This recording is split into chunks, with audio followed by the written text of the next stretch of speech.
I was making myself so little because if you ever touch them, it's like, you can kill me. You're tall. Yes, I'm not 6'9". Hello, I'm Damiano David. My birthday is on January 8, 1999, and this 90's baby. 90's baby. Did you have any nicknames as a teen? My friends still call me them, D-E-M. Did you have any other like silly ones? Yeah, they actually, one night I was very drunk, and one of my friends started like hitting me for fun, and I was yelling, of course, and they started saying that I sounded like a seagull, which in Italian it's Gabbiano, which also rhymes with Damiano. So for a couple of years I've been Gabbiano, actually. What's the first concert you went to? It was Guns N' Roses at Palazottomatica in Rome, and it was, I think, 2008. When we were kids, me and my brother, we had Guitar Hero, and it was like a version where you could play, like relive the careers either of Guns N' Roses or Aerosmith. And I got obsessed with Aerosmith, and he got obsessed with Guns N' Roses, and we got to the concert of guess who? I was a mad 7-year-old kid. Then I learned to like them. Which 90s artist or band did you love? I was born in 1999, so I was a little late for 90s music, but my dad listened to a lot of Pearl Jam, and I fell in love with it growing older. So I would say that's my main 90 inspiration. Are there any embarrassing fashion trends you look back on? Skinny jeans were a big thing in my teenage years. I had one favorite pair of jeans that was basically, I don't know, stopping my blood flow. I don't know why I loved it so much. I don't know why everybody loved it so much.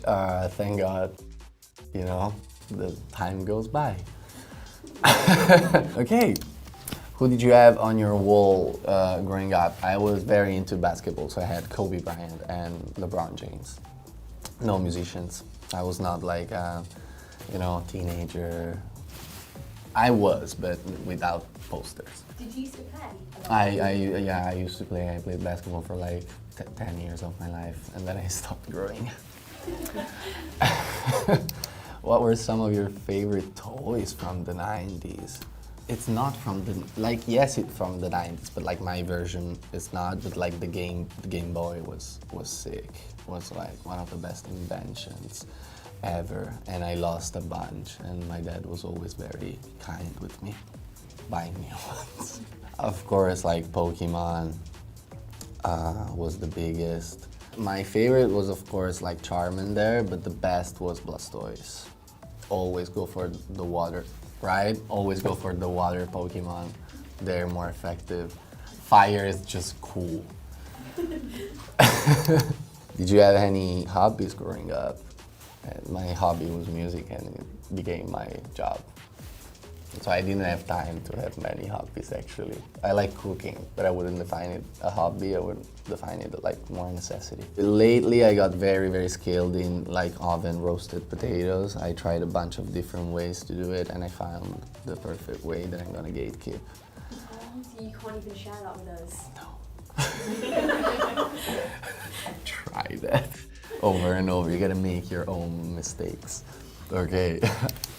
How do you feel you've changed as a person since your teenage years? Thank God I changed a lot. I was kind of a dick when I was a teenager. Okay, I was very like I wanted attention, kind of. Then I made my job being on stage. But yeah, I was kind of cocky and a little stupid. That I made my friends, and they made fun of me so hard and so much that I had to redimension myself and become a better human. And then, you know, life happens. But thank God I changed. I was not very nice. Who did you look up to the most? I don't know. When I was a kid, I had a fascination for stories of like athletes or whatever that had that like very strong work ethic, almost like obsessive. But then growing up, I learned how dangerous it can be and how is actually most of the times a shield, because it's like that's your main thing and the main part of my identity or personality. And so I kind of unlearned that, and now I don't really look up to these people. I think the real win, it's when you have a balance between your work, your passion, but also your personal life, which is very, very important. Are you someone that gets starstruck when you meet people? No, when I meet like musicians or stuff, of course, like if it's a musician that I really like and respect, I have like I'm emotional, like I'm happy, but I don't get like overwhelmed, because I do the same job and I understand, like I consider myself a human, so I consider them humans too. When I meet athletes, I don't really consider them human, because they can do stuff that I cannot even imagine of doing. So I am a little more affected, because they're tall and like muscular and heavy, and like it's like, oh, are we the same species? I sat courtside, bench side, close to LeBron James. He's like 6'7", 6'8", so it's like I was scared. Like I was making myself so little, because if you ever touch them, it's like you can kill me. You're tall. Yes, I'm not 6'9", and I'm normal, and I wouldn't define myself tall.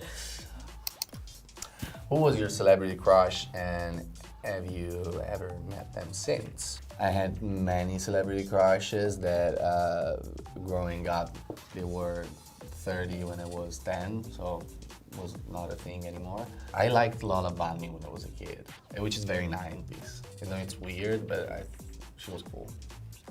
I never met her. Also, another one, Xena, the warrior.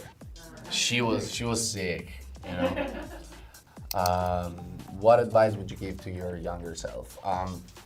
I rushed many things in my life. I kind of condensed 10 years into 4. So I would tell my younger self to take it a little easier. There's no pressure of growing up. Enjoy your teenage years. You're gonna miss them. And last but not least, what would you bring back from the 90's? The music industry, the lack of social media, and flip phones. They were cool. So cool. That was Damiano David for 90's. My new album is called Fine Little Fears, and it's out everywhere for your enjoyment. Thanks for watching.